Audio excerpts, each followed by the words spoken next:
What's up, guys? We're back and for more Majin of the Forsaken Kingdom.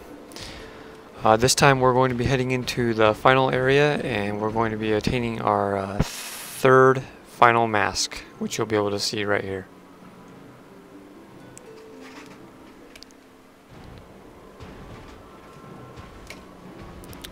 And I told you before that I'm going to be showing off the Bandit's costume, and you'll be seeing that pretty soon.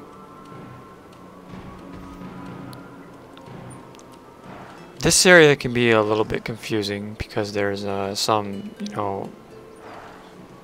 parts of the mission that you have to complete in an ordinary fashion in order to get access to all the items. And first thing you want to do is you want to climb up this ladder. As you can see, there's all these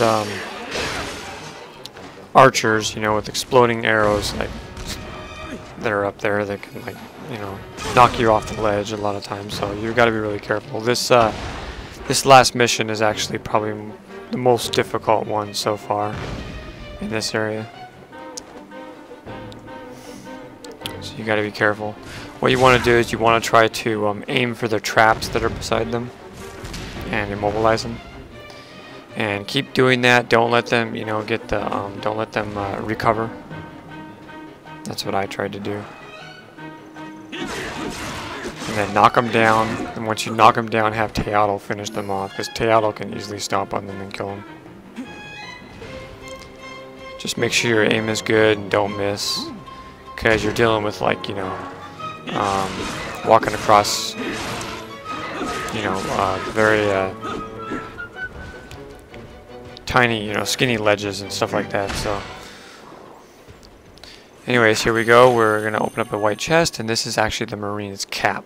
So this is actually the headpiece for the Marine outfit now that we have.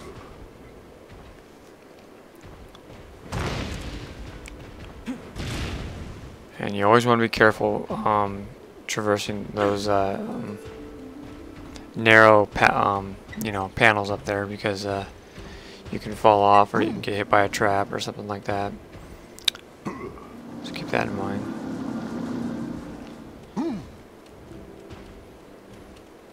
Now, here's where I actually go back to the save point, and I'm actually going to enter the, I don't know if I've ever actually shown this in this video yet, but I'm actually going to enter the change outfit screen, where I'm going to equip the Bandit costume, and also the First King's armlet, which is something that I have.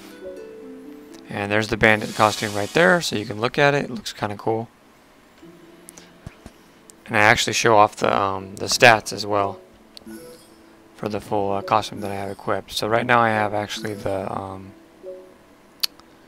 have the Bandit's costume, Bandit's cap, or the Bandit's hood, and the First King's. No, I got the Bandit's hood and the Bandit's costume equipped right now. The third piece I'm still missing.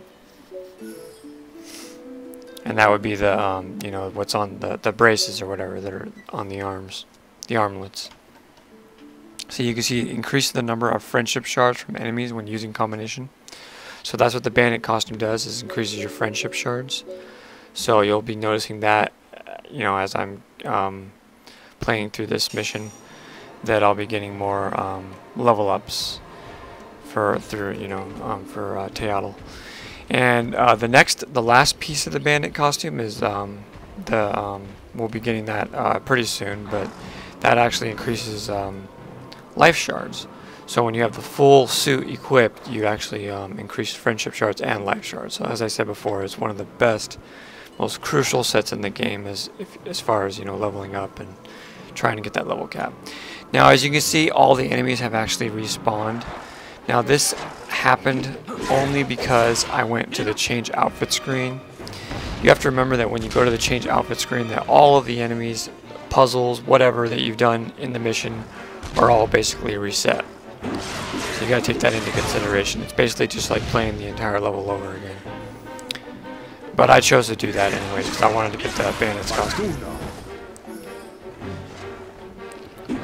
And this one actually didn't go quietly as I planned. And these archers can be a real nuisance, I'll tell you. They keep pummeling you with fire bombs. And they can knock you off ledges. And they're really tough enemies to defeat. You want to close into them as fast as you can and take them out.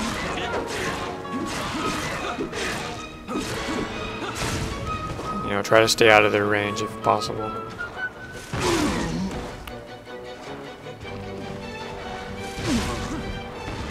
The one thing that you have to keep in mind is they can hurt you for lots of damage, but they, as far as Teatl, they don't hurt Teatl nearly as much as some of the other enemies. So Teatl can take like the brunt of the damage pretty much. Thank you, Tepe.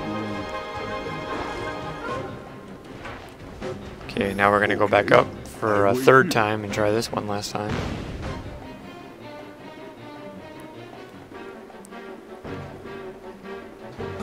Now I actually had really good aim right there.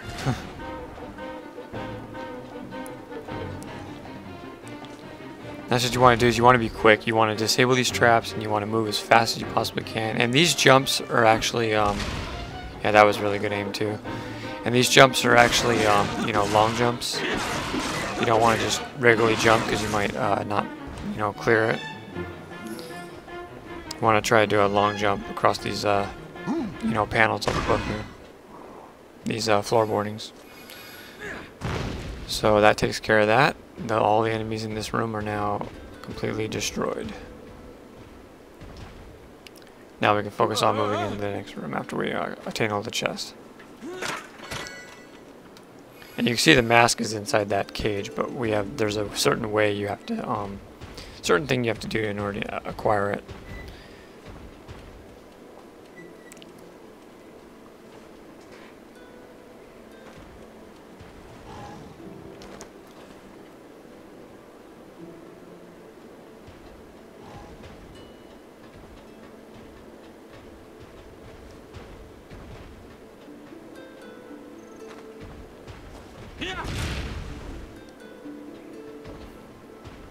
Yeah, I actually thought this was actually something that you can walk across, but I didn't know. It's actually right above the door.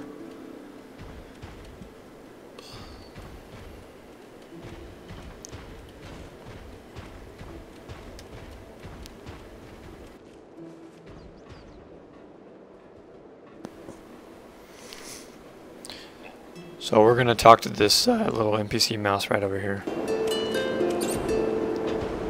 It seems that fruit containing the Majin's power is in the Tiberius, the flagship that once protected the kingdom. I think it's the power of fire.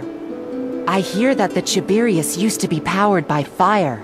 I wonder what we'll be able to do if the Majin is able to breathe fire. So that mouse pretty much just told us, you know, that the fire fruit is in the Tiberius, which we won't be accessing until after we complete this area. Now this area that I'm in now is actually the second room that we have to get to. And as you can see, there's a rock right there and a whole bunch of enemies on the ground floor. Now the best way to obviously get rid of all these enemies without, you know, confrontation is to use the trap to your advantage. So that's what we're going to try to do. And if you do it correctly, it should take out all the enemies. Now there is one lone soldier down there, as you can see. You want to take care of that guy first before Teatl can actually come through.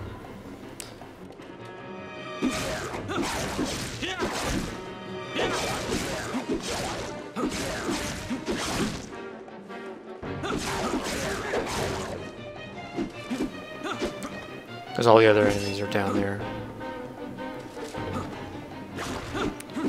And looking back at these videos, I've gotten like so much better at like combating these guys one-on-one than I used to be. It's pretty basic combat system, you know, but it's just a matter of, you know, dodging at the right time and stuff.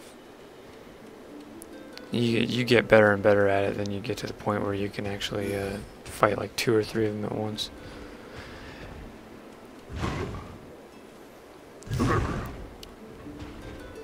So the next thing we gotta do is we gotta let Teatl in by, you know, releasing the latch on this door. Just like all the other doors. There's gonna be like a latch. Or a lock. Tepe, you did great! And now we can bring Teotl through this next room.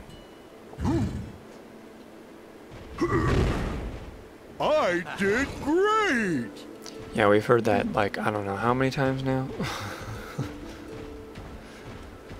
So now you want to absorb this enemy real quick, and get him set for the trap. Now this is how you want to do it. You want to have him set and ready, and you want to run down there and alert all the enemies, and then run back up the slope, and then there'll be like a little little alcove that you can jump into, and then you want to release the boulder right here. You know, once you jump in there, release the boulder, and all the enemies should be destroyed in one fell swoop, just like that. That was perfect. And friendship level has increased. Your combination power has risen, and Teotl just gained a level. So.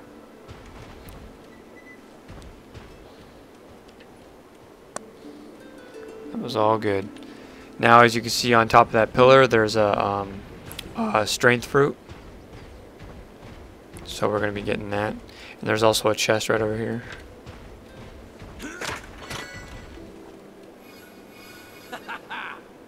And Tapeo is going to gain up a level. So I just got 2 level ups right there pretty quickly. Not bad. I wait here.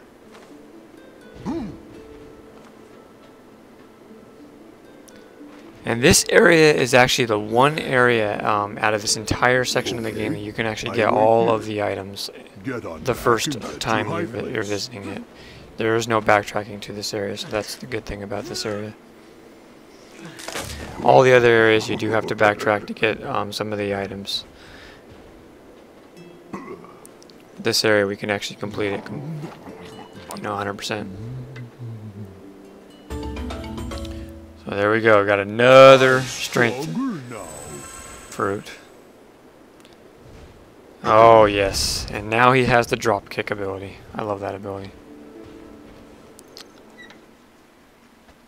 So we got one more item left to get, and then the mask, the third and final mask.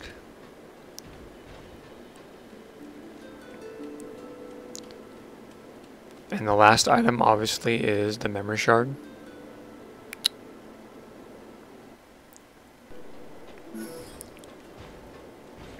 And the mask, as I said before, is a little tricky to get, but not too difficult.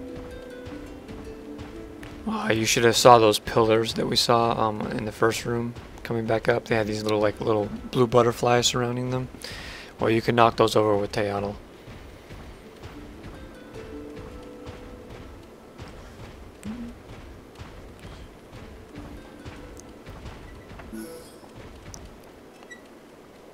So that's essentially what you have to do. You have to climb up here and knock over both of these pillars with Teotl. Now it'll take him a while to actually get up here because he has to go all the way around to the other room and all the way back up around. He has to go around the long way. Obviously he can't climb ladders, so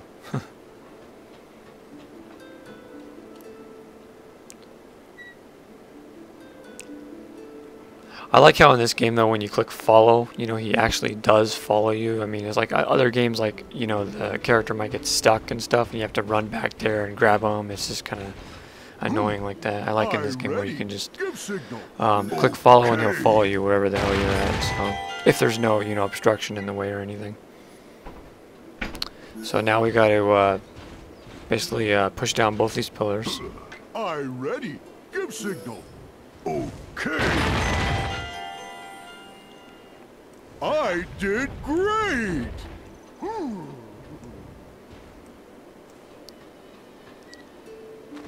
And that's it. Now we have access to the mask. I actually did it wrong though. You don't want to jump off there. You actually want to jump right on top of that that stone arch, that stone platform right there, through the the hole from up above.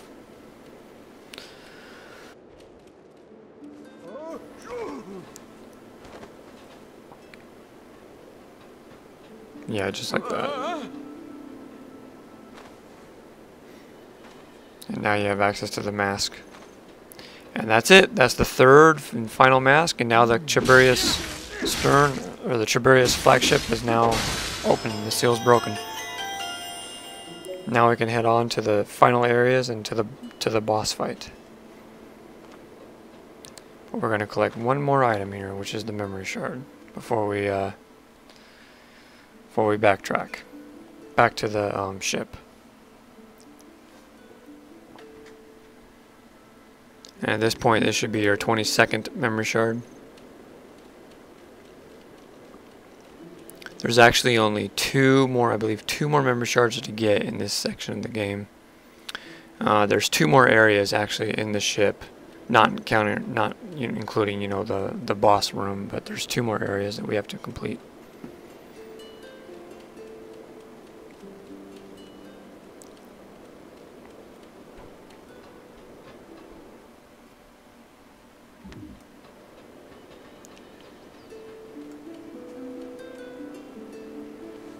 Now, it's kind of hard to tell if it's day or night in this area. You actually have to be in a certain room, and you have to actually look above, because there's like a hole in the ceiling, and then you can tell if it's, daytime or if it's night.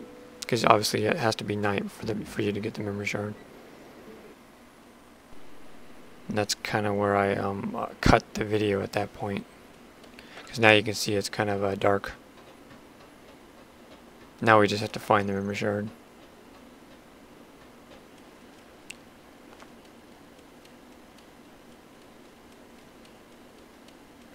And this area is not too, after the enemies are defeated, it's not too, the area is not too big, so it shouldn't be too difficult. I had a little bit of trouble locating it, but I found it eventually.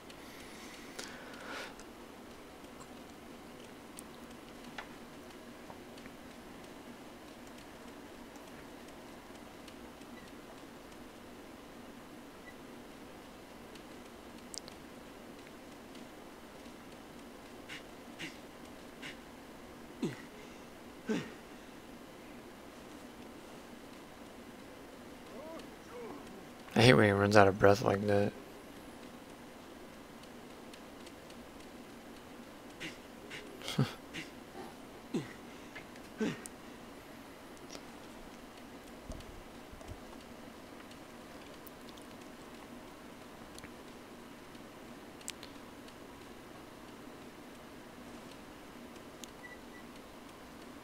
It's funny about Teat'll watch. He'll follow you. He'll just jump. He trips over himself, but he jumps right down.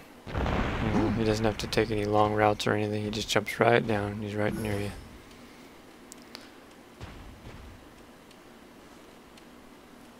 So the memory shard is actually in the second area. You'll see right up there.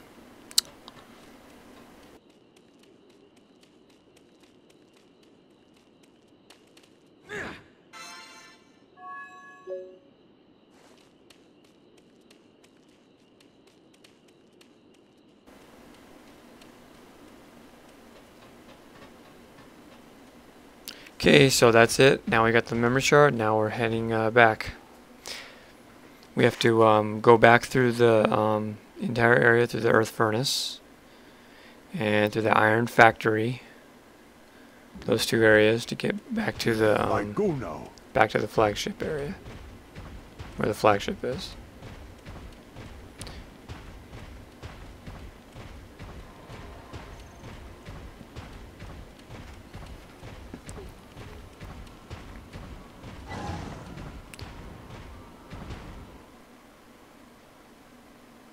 Now, yep, we have actually one chest that we're missing here, but obviously we can't get it yet.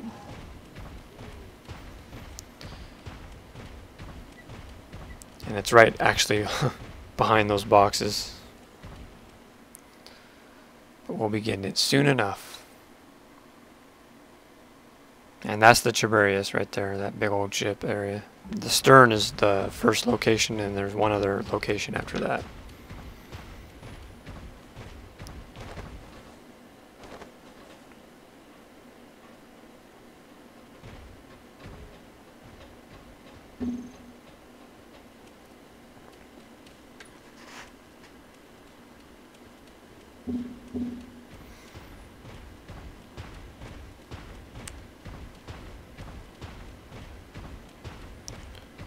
And the next boss fight coming up is actually probably one of my favorite boss fights in the whole game to fight. I don't know why. He's interesting. You'll see when we get there.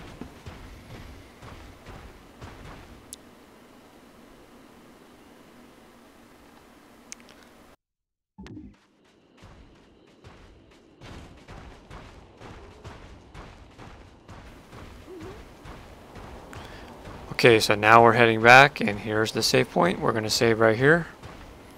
And in the next video, we are going to focus on finally breaking the seal, or actually the seal's already broken, but we're going to finally focus on entering the flagship and attaining that fire power fruit, which I believe is in the second area, not the first area. So I'll see you guys next time. Thanks for watching.